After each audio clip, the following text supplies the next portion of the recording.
Peak to pick ভোল্টেজটা select করবে আর হচ্ছে তোমার আরএমএস ভোল্টেজটা সিলেক্ট করবে। পিক টু পিক ভোল্টেজটা নেবে আর আরএমএস ভোল্টেজটা।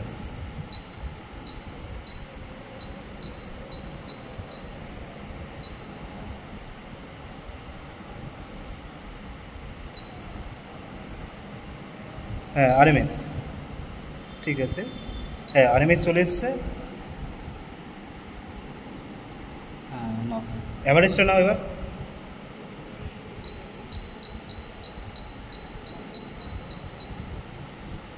হ্যাঁ অ্যাভারেজ কত আসলো? ঠিক আছে, আচ্ছা আচ্ছা আরএমএস নিয়েছো, পিক টু পিক ভোল্টেজ নিয়েছো, আচ্ছা আর মিন ভোল্টেজটা নিয়েছো? নাও দেখি, মিনটা তো নেওয়া আছে।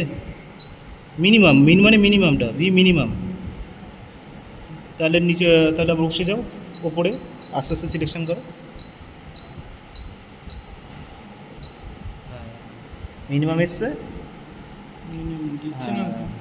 তাহলে বেসিক্যালি এখানে তোমার ট্রান্সফরমারের মাধ্যমে, ট্রান্সফরমারের সেকেন্ডারি কয়েলের এসি ভোল্টেজটা আমরা 12-0-12 ভোল্টের ট্রান্সফরমারের সেকেন্ডারি কয়েলের এসি ভোল্টেজের ওয়েভ ফ্রম আমরা ডিএসওতে দেখলাম।